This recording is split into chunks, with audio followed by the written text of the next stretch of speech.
Bonjour à tous, bienvenue dans cette vidéo. Nous en sommes à notre 7e jour. Le défi que nous nous lançons, c'est de sortir héroïque de cette période un peu... Eh bien, tout dépend de l'état d'esprit dans lequel on l'approche. Moi, j'ai un peu décidé, j'ai même carrément décidé de ne faire plus cas de toutes ces infos qui viennent à profusion. Et c'est fou parce que ce nom, je crois, face à l'ordinateur et face à ce que nous renvoie l'écran finalement, puisque les informations arrivent de là, j'ai dit stop. J'ai dit stop, j'en ai marre d'avoir mon téléphone qui sonne toutes les... enfin, je l'entends parce que j'ai des notifications de Facebook, que ce soit de vos mails ou que... Et au bout d'un moment, en fait, c'est stressant. Et je pense qu'il faut savoir dire stop. Et ce nom, c'était ça, dire stop à tout et n'importe quoi, à tout ce qui nous vient de l'extérieur, toutes les croyances, hein, c'est-à-dire que chacun va croire que le coronavirus est voilà, c'est le fléau, alors que si vous écoutez des vidéos de Christelle Besson, je crois qu'elle s'appelle, Buisson, qui dit accueillir ce qui est tel que c'est un peu comme ça que je le vois. Hein. Si c'est notre heure, c'est notre heure. En même temps, si on se dit, moi je suis protégée, ce que j'ai toujours pensé, parce que je vais vous dire, si je reviens en arrière, et c'est drôle parce que quand hier j'ai écrit, il s'agit de réécrire l'histoire, eh bien, c'est pas anodin, quelque part. Parce que, si je reviens en arrière, que je réécris mon histoire, je ne sais plus par quelle carte on a commencé, mais il y avait le corps, l'automne, peut-être que je peux... Non, je ne peux pas aller le voir, je ne sais plus ce qu'il y avait en début, avant le corps. Ah, si, voilà, c'est ça, la stabilité. Ce qui dure. Finalement, je suis encore là et je me rends compte que ma vie est telle qu'elle est. Elle m'a malmenée. Je l'ai malmenée aussi parce que j'étais quand même aux rênes de celle-ci. Et comment dire, aujourd'hui, j'ai bien mûri et toutes mes expériences ont fait que je sais que je n'ai pas été sage. J'ai fait faire du souci à ma mère, ça c'est sûr. Je me demande si c'est pas ça qui l'a emporté. Hein. À force de se faire du souci, eh bien, la vie nous emporte dans ses travers. Et moi, je crois sincèrement que si on a la foi et si on est plein d'amour, la vie nous garde à ses côtés et elle nous gâte. Alors, elle nous gâte en nous mettant quand même bien des claques dans la figure parce que souvent, quand on n'a pas compris, on reproduit les mêmes schémas. Et du coup, eh bien, c'est ce qui nous fait revenir en arrière et regarder comment la trame s'est dessinée. Alors, j'aimerais revenir sur plein de choses. D'abord sur le fait que Hugues, il y a vraiment un truc bizarre hein, dans cette rencontre grâce à Sandrine de la chaîne Au fil de l'oracle. Cette personne me demandait pourquoi dans mon jeu j'avais écrit ce H. Alors, vous allez tout savoir sur cette histoire. Parce que il y a aussi... hier, je vous ai parlé du 10 octobre, que mon père est décédé à cette période-là. Alors voilà la véritable histoire. J'ai eu pendant très longtemps une relation par à-coup avec une personne que j'ai connue durant mon adolescence. Quand j'étais gamine, mon souhait était de sortir les gens dépendants de la drogue, de la dépendance, du poison. Et, et j'ai côtoyé beaucoup de ce genre de personnes qui étaient ou alcooliques ou dans l'héroïne ou dans ce genre d'horreur, hein, parce que c'est vraiment un sale, c'est vraiment le trou, c'est les bas-fonds, quoi. Et voulant m'occuper de ça, bah, évidemment, je me suis attirée ce genre d'énergumène. Je me suis fait voler à Paris, j'étais une petite provinciale, j'ai rencontré des gens comme ça.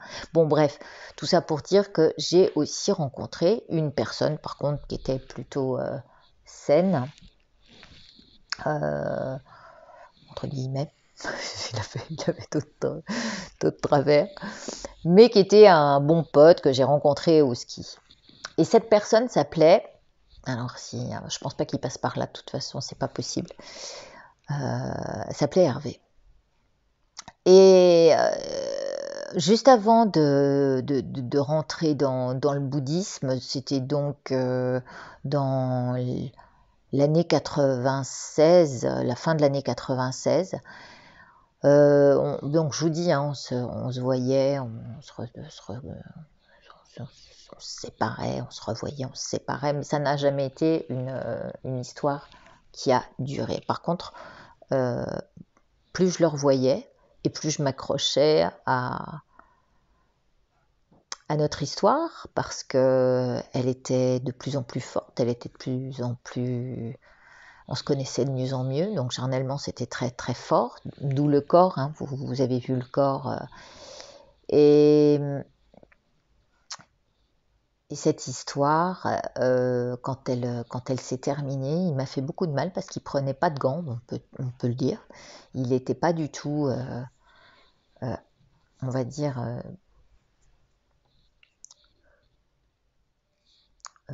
prévenant. Il faisait les choses à sa manière, comme il pensait bien le faire. Je ne juge pas ça, je suis pas là pour juger ça, puis à la limite, voilà, c'est par là que je devais passer. Et ensuite, j'ai appris les 6 mois qui ont suivi, par l'intermédiaire de potes qui essayaient de me protéger, qu'il s'était marié. Oh. Alors là, ça a été la descente. Je suis devenue complètement un peu... Je suis devenue, ouais, loufoque. C'est devenu obsessionnel, j'allais en bas de chez lui, il fallait que je regarde, je sais pas, vous savez, quand on est amoureux et qu'on fait n'importe quoi. Et je me souviens avoir été voir dans ses poubelles, et alors ça c'était même avant que j'apprenne le mariage, c'était avant, et j'ai vu un paquet qui représentait donc l'enveloppe du bouquet que la jeune dame avait dû recevoir. Il y avait une bouteille de champ. Enfin, évidemment, je m'étais fait un peu plus de mal. Donc, j'étais pas bien du tout. Mon frère m'a dit, écoute, Kat, ça serait bien que tu connaisses la voie bouddhiste pour voir, et tu essaies, tu tentes, sans prosélytisme, que je t'invite à assister à un enseignement. Et j'avais un lama extraordinaire, donc ça m'a sauvée. Ça m'a sauvée au point de dessiner, à partir de ce moment-là, je suis restée 2 ans dans le bouddhisme. Alors je ne sais plus exactement à quel moment je l'ai dessiné, mais je pense que je l'ai dessiné...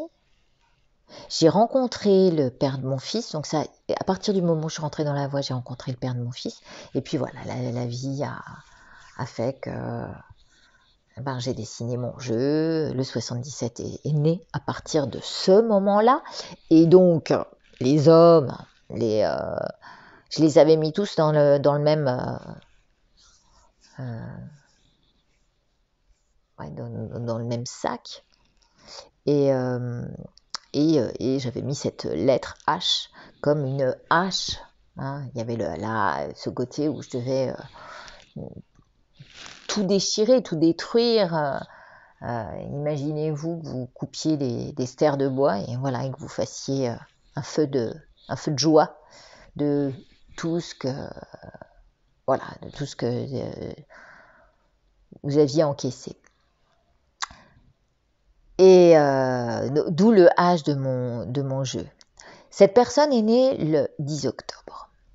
C'est donc une balance, et je suis moi-même ascendant balance. La vie a fait que elle continue. Hein. J'ai fait ce que j'avais à faire. Je ne vais pas tout vous raconter parce que sinon vous en sortirez pas. Et pour en revenir au coronavirus, ça c'est une parenthèse.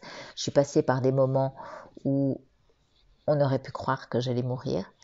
On aurait pu croire que j'étais infectée par un virus qui était à l'époque le sida. Eh bien, croyez-moi que tout ce que l'on dit en rapport avec la peur, en rapport avec la foi et l'amour que l'on a de soi ou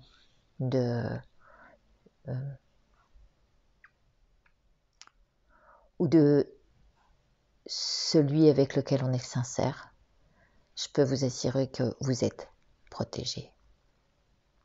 Moi, j'en suis certaine. Donc, j'irai plutôt regarder et me diriger vers ce genre d'informations qui me sied à merveille.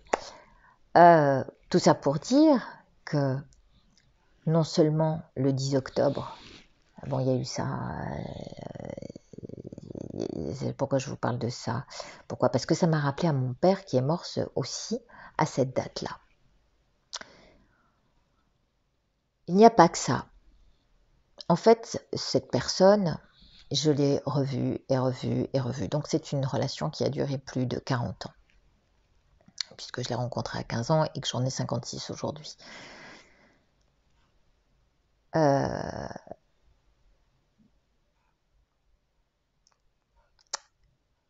Cette relation est très particulière. J'ai vécu des moments, quand on s'est revus, hors du commun. Un exemple, la lune qui apparaissait dans le ciel avec un... Je me rappelle, on était à Chamonix et c'était super. Il m'avait amené dans un hôtel où il y avait des cœurs partout. Alors, mon côté romantique, j'étais super contente. C'était magique. Et on avait fait de la luge en pleine lune, sous la pleine lune, donc dans une nuit magnifique. Et on avait été au restaurant dans une auberge pas loin de l'hôtel et en fait on était redescendu du restaurant en luge sous la pleine lune. À un moment il me dit regarde, et la pleine lune était entourée d'un halo et vraiment sincèrement je me suis dit mais c'est fou, on dirait l'œil de Dieu. Hein, c'était l'œil de l'univers là, qui nous réservait peut-être quelque chose, j'en sais rien. Tout ce qu'on peut imaginer quand on est touché. Amoureux, je sais pas, mais touché.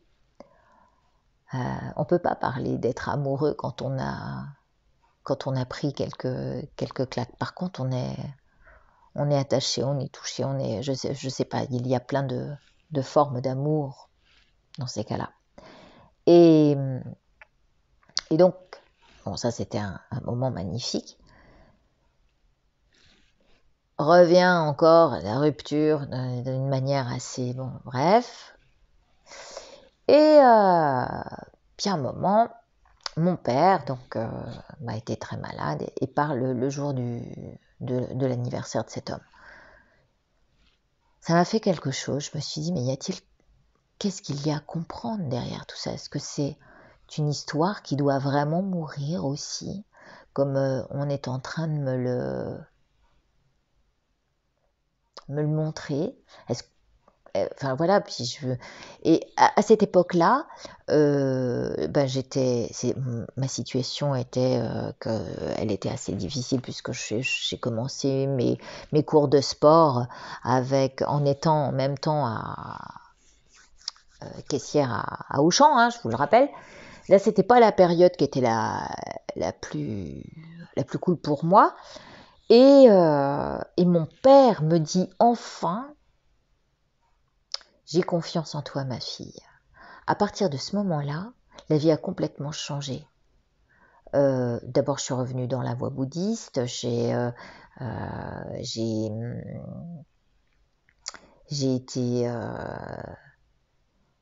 été très heureuse parce que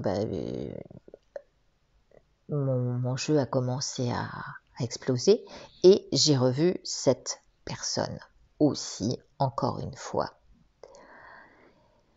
Et vous le croirez si vous voulez, hein, mais nous étions... donc il me ramène dans cet endroit magique. Et mon père était donc décédé et je lui dis, bien sûr, je lui dis, il y a quand même un truc bizarre là-dessous. Et en même temps, je lui révèle que je reste persuadée que c'est une relation karmique ou de laquelle je dois me défaire ou de laquelle je dois me guérir. Mais en tous les cas, c'est sûr que c'est un lien qui perdure depuis des vies entières. J'en suis sûre.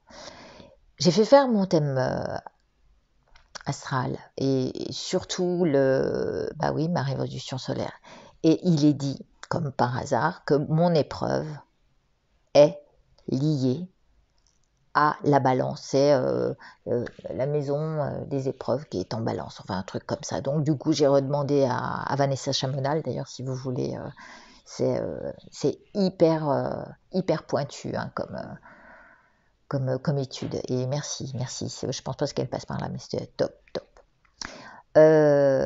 Voilà, j'ai essayé d'être concise et revenir à ce moment-là. Et quand nous sommes revus à ce moment-là, et que je lui ai dit que mon père était décédé à son au moment au jour J de son anniversaire, et que je pensais sincèrement que nous avions quelque chose depuis des vies qui nous réunissaient, eh bien,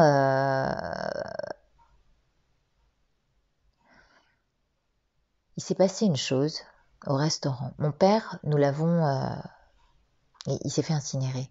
Et on avait choisi des musiques de l'album Amy Winehouse parce que mon père était un dingue d'Amy Winehouse. C'était un coquin. J'avais un père qui était un coquin et qui ressemblait étrangement au niveau personnalité à cet homme auquel je fais référence. Et un coquin, on peut le dire. Qui aime les femmes, un coureur du pont, voilà, on l'appelait comme vous voulez.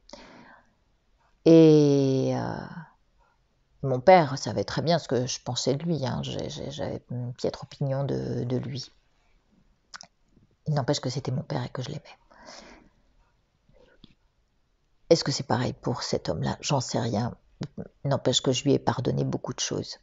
Et, je suis désolée, hein, je vois l'heure qui tourne, on va en venir au fait. Nous étions au restaurant et à un moment, la musique que j'avais choisie pour mon père, on est 3 enfants, hein, chacun avait choisi un morceau de l'album et moi j'avais choisi Tears Dry on Their Own. Et cette chanson vient à passer dans le restaurant au moment où je me trouve à Chamonix pour la 2e fois face à cet homme. Là, je vous dis pas, j'ai été prise d'une émotion, je me suis mise à pleurer parce qu'il comprenait pas, mais là, il a fallu que je lui dise, hein, tellement c'était... Donc les messages qui nous viennent sont hyper importants. Et votre connexion, donc je repense à ce tirage d'hier, où il y a le corps qui a ses souvenirs. Merci Hugues de me l'avoir rappelé. Il y a ce corps qui, malgré ce que j'ai traversé, est resté sain. Il y a ces caresses du souvenir qui restent, l'automne qui marque octobre, la balance, mais aussi peut-être le scorpion, et ça je l'ai mis, et la vierge un petit peu.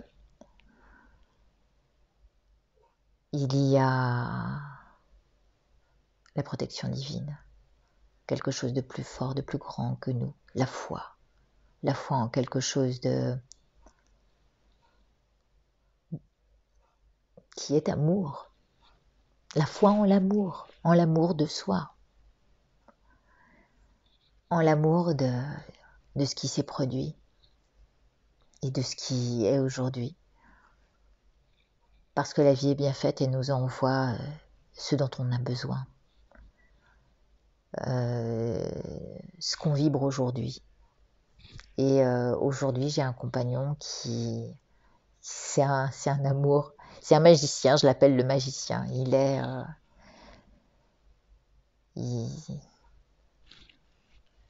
Voilà. Je le garde pour moi. Et tout ça pour dire que finalement, connectez-vous à votre cœur, hein, revenez à votre cœur, refusez tout ce qu'on vous envoie comme vibration qui peut ternir votre monde. Hein. Il y a des gens qui vont voir ils vont vouloir se protéger. Là. Pensez simplement que vous êtes protégé, que vous n'êtes qu'amour, que vous n'êtes que protégé. Et vous verrez, il n'y aura pas besoin de faire des simagrées, enfin, c'est mon point de vue. Voilà, on va continuer. Maintenant qu'on a refusé d'avoir mal et de nourrir cet amour en soi, nourrir la joie,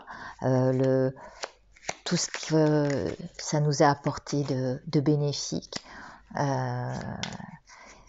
Je pourrais vous raconter... Bon, je suis pas toujours fière, ma mère ne sera pas fière si je devais vous raconter toute ma vie, parce que j'ai été un sacré numéro. Ouais, comme le 77. C'est pas ça. On assume qui on est, puis voilà. Bon. Allez, on continue. Donc on refuse d'être soumis et de subir toute la négativité qui nous est envoyée.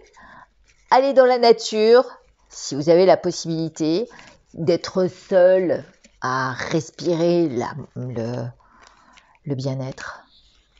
Hein, voilà. Voilà.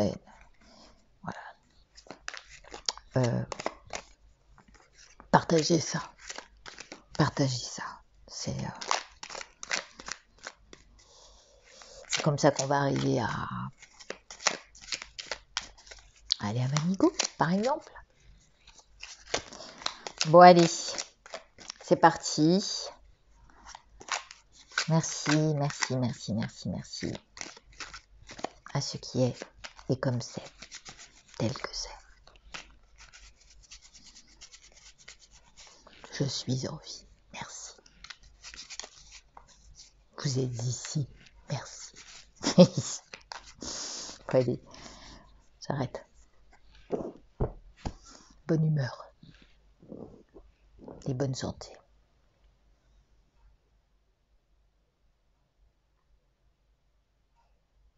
Laissons faire en toute confiance. Oh.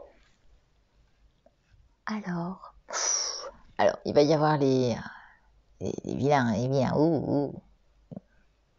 médisants, les langues de pute. Pardon, excusez-moi. Des fois, ça sort. Hein. Il va y avoir le cobra. Ceux qui savent regarder au-delà de tout ce qui sombre en périphérie. Hein, ça peut être ça.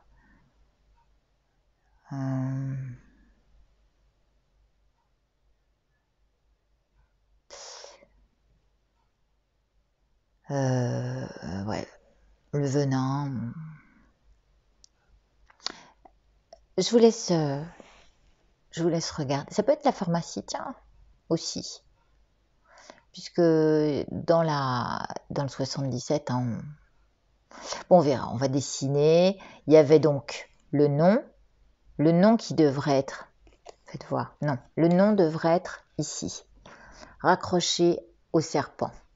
Non au venin. Voilà, on va finir là. C'est ça. Non au venin et à tout ce qui vient, voilà, vous pourrir,